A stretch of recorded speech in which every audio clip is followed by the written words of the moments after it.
Good morning, everyone. I'm so glad to be here with you today and share this time. It's been tough on us. I've been calling on the phone and talking to people, but still, I miss seeing you. And I'm glad at least that I can hear your voice and that occasionally you can actually see me. Well, I wanted to share, this is the beginning of May, and of course, the beginning of May, the most important day is Mother's Day. And we all think about our mothers. And I really have a lot of memories about my mother. I think I shared one recently with you, and I'll probably share more in the future. But today, I'd like to share some memories that were passed on to me by my husband about his mother. His mother actually was a little bit old. She was almost 40 when he was born. And and he was an only child. Surprisingly, both of his parents had been divorced. It seems that both of them married right around the time of World War One. His mother right before, and his father right after. And it just didn't work out. But later, his father was when his father was working as a conductor on the train, and his mother, he ran into Chuck's mother again. They had known each other because, of course, their parents' land, had farms had run into each other, right there in Walthall County, Mississippi, which is in sort of southwestern Mississippi, and that's where Chuck's mother and father were both raised, on this adjoining farm. And they'd both been through rough times. They'd both had sons who early in their marriage that had died in infancy. And then after that, both marriages had sort of fell apart. But that had been at least 10 years ago, probably more. I think they were married in 1928, so it just goes to show you. It had been in several years. But they got married, and it turns out that their parents gave them a farm right at the spot where their land adjoined. And so that was nice. Chuck's father's parents he barely remembers them, but he does remember his mother's parents. And he did remember them. Good Lord, Chuck's been gone 17 years now, but I'm talking about it like it was yesterday. But those of you who've lost loved ones, you understand how that is. When you think of them and you remember the things you talked about and the things you shared, it's like they're still with you. It's like you just talked to them a little while ago sometimes. But anyway, I want this to be a sort of pleasant, a happy memory, is what I'm sharing with you today. And you know how I do these little talks. They're usually not very heavy or anything like that. Well, Chuck often, this is when we were early dating and right after we got married, Chuck had talked about his mother often. His mother was just a very talented woman. She was a school teacher. She also taught music. She had studied music at Newcomb College in New Orleans. That was the Women's University of New Orleans. That was the Women's College of Tulane University in New Orleans. And she had studied art, and she painted, and she played. Chuck said she could play just about every musical instrument she set her hand to, and she had she had studied voice also. And then after the war and after the divorce, she got a little more practical, and she studied more practical things. And she became a teacher there in Walthall County when Chuck was a boy. As a matter of fact, when she started teaching at school, Chuck went to school early. He came to school with her, started coming to school with her when he was 3 years old, and they let him sit with the first graders, and he ended up sort of going through school a lot younger. I think he said he graduated from high school when he was just before he turned 17, and when he was 16 rather. But I can tell you all about my husband Chuck. I can talk about him a long time. But it was shortly after we were. Oh, she also wrote short stories. He told me She'd written some stories, and she'd even won a statewide competition and had was awarded a medal by a prize and a medal by the governor himself. And she'd written about a children's story about incorporating good modern farming techniques of that day, back in the 30s, things that helped prevent erosion and different things that incorporated into the story, but still made it an interesting story. And it was, I've read it, it was a nice story. But anyway, Chuck and I had just gotten married, and I already owned a home, so he moved in with me, gave up his apartment and moved in with me. And lo and behold, my garage was packed to overflowing with junk. Well, with stuff, his stuff. Couldn't put the car in there anymore, and it was a 2-car garage. Well, slowly we got around to checking on all that. And about that time, not long after that, about that same time, something happened that I'm going to talk to you about. The version I'm going to read to you is actually a story I wrote. Because a couple of years after this happened, while Chuck and I was still married, I came across a magazine article, and they were advertising for stories, true stories, about your home and your family. And they wanted to know things that were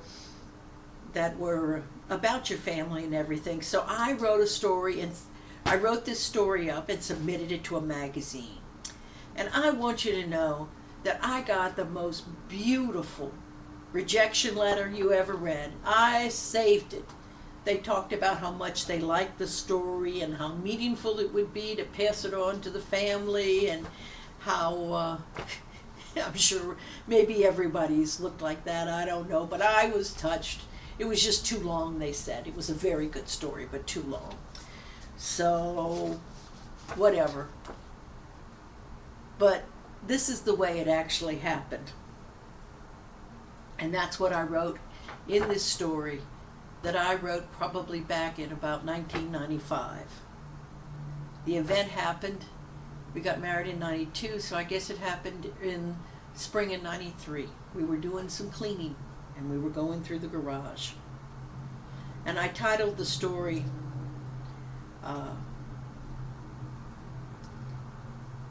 well, what I'm saying is that what it is that the amazing thing is that the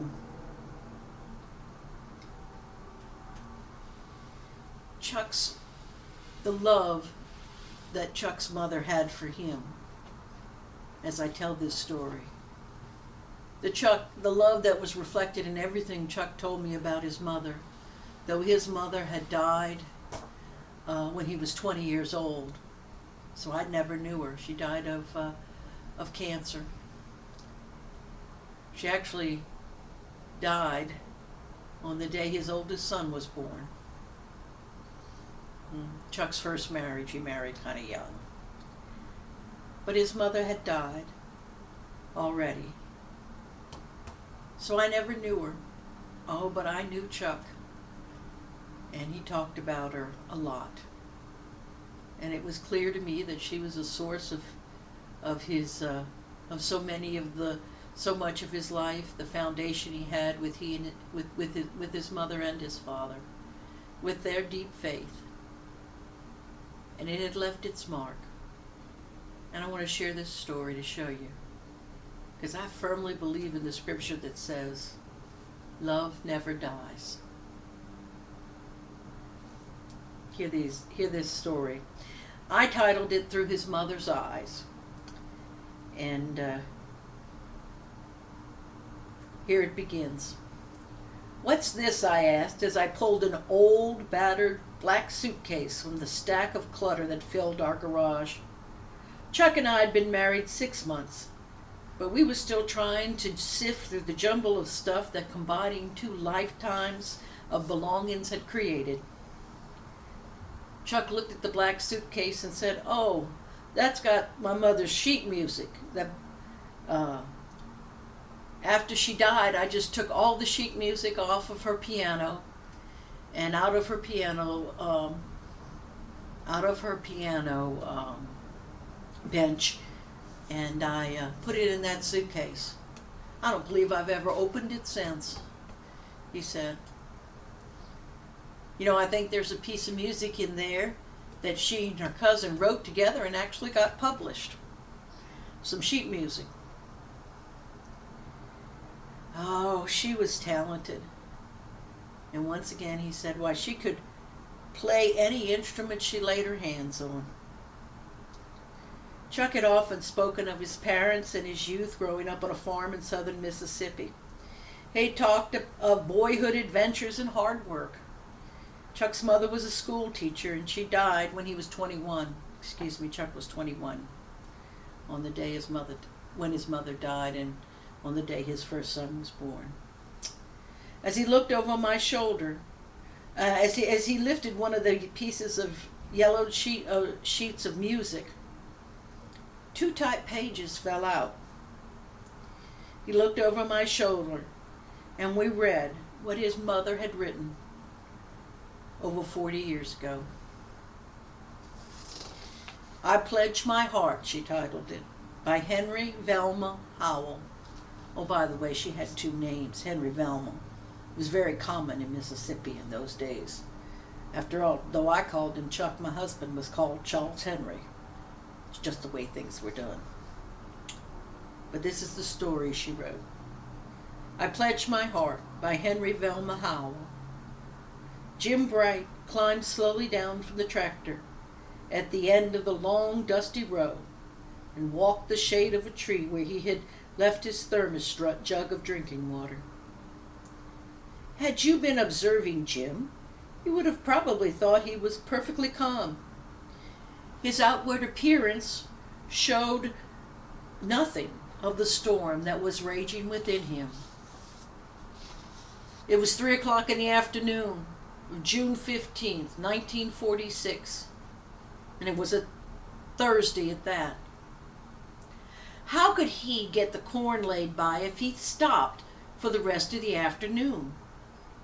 Chuck was working on his 4-H club, Jim. He was working on his 4-H club corn. It had grown so rapidly he must finish the side dressing at once, or the stalks would be too tall for the tractor to lay it by. What a long, tedious job it would be to side dress the corn by hand and then lay it by with a mule. But just the same, Jim sat and pondered the question. Shall I stop and help Billy Sneed, or let him get along the best way that he can? Now, Billy Sneed was not a particular friend of Jim's, and Mr. Sneed had dealt Billy a blow that was, Jim had dealt, okay. Here, we'll start that paragraph again. His mother doesn't write like I talk. Billy Sneed was not a particular friend of Jim's, and Mr. Sneed had dealt Jim a blow that was hard to overcome. In the early spring, several of the 4-H club boys and their fathers had taken them to some cattle ranches to look over some of the calves for 4-H club baby bees. Jim had been a club boy since he was 10 years old, and an active one at that. He had broken the state record in growing corn for 2 years, and he had used the corn to feed his livestock. He had won honors in cattle judging. At the ranch, Jim picked out a calf and told the manager he and his father would be back on Monday with a truck to take it home. Monday morning came, and Jim's father had a notice that a car of fertilizer was at the train station and must be unloaded that day. The next day, Mr. Bright went for the calf, only to be told that Mr. Sneed had bought it for Billy the day before, telling the manager that Jim had bought one from another ranch on the day they were there. Jim had bought another calf that day, but that calf he intended to use for a herd sire. Jim chose another calf. He did not like it nearly as well as the one that Billy had. The calf, the 4-H club calf that now belonged to Billy, would seem to have everything. But Jim felt the calf he had to take was a little too narrow through the rump and a little high off the ground. And that's what was going through Jim's mind right now. This would be his last year in the 4-H club work, and he was so hopeful of having a grand champion calf. Billy's little brother Natty had come to the field where Jim was plowing and told him that the county agent had removed the horns from Billy's calf that morning, and it was about to bleed to death. The agent had gone to a meeting at the state capitol, and the only veterinarian within reach was very sick, in bed. Natty asked Jim if he knew what to do. And this is why Jim was sitting beneath a tree, thinking and fighting the problem within him. He believed he knew what to do. He had helped the county agent twice in just such an emergency. Must he stop work and go help Billy with the calf that should have been his? His girlfriend, Nell Frank, had told Jimmy she'd never speak to him again if he did anything for Billy Sneed and his family after the way they treated him. Also, there would be a baseball game on Saturday evening, and he was pitcher for the community team. If he stopped to help Billy now, he'd have to miss the game in order to work in his cornfield. Then the lines of his 4-H pledge came to his mind, and one stood out. I pledge my heart for my community.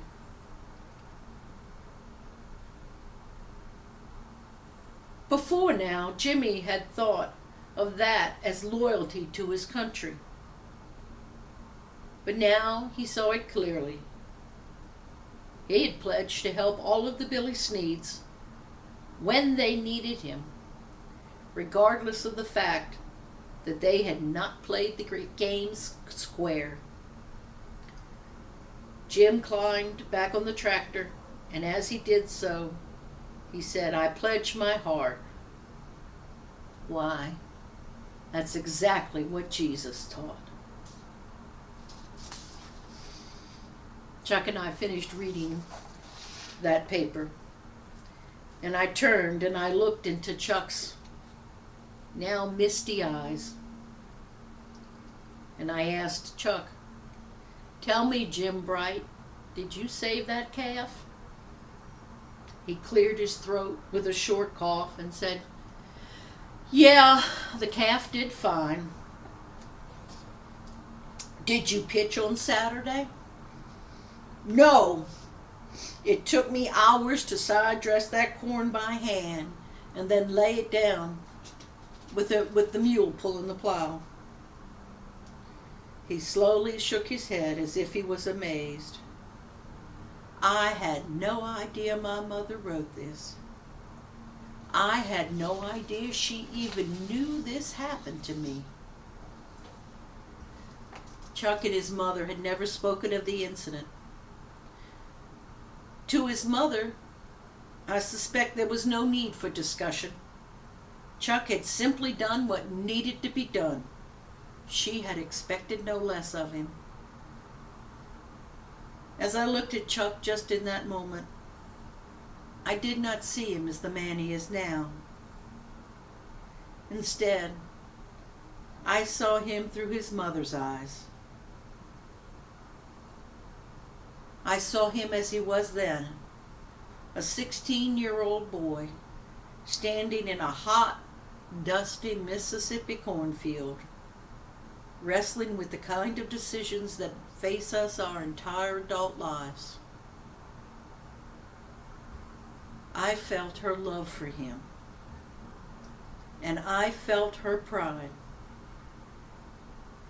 in the man she was watching him become. Pride that had remained unspoken until now. That really happened, folks. I also asked Chuck, did he win with his calf? And he said no, he didn't. That the calf he raised didn't win and become a blue ribbon champion. He said, and can you believe it? 40 years later he added on, but if I'd had that one Billy had, it would have won.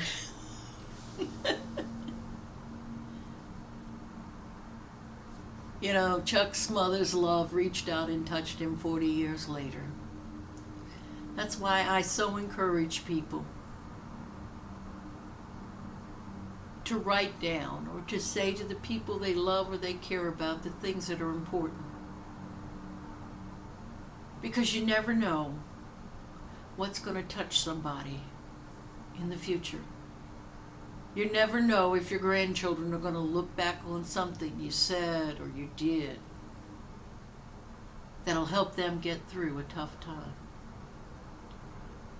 That'll reach through the years and help them feel your love and your presence and your pride with them as real as it was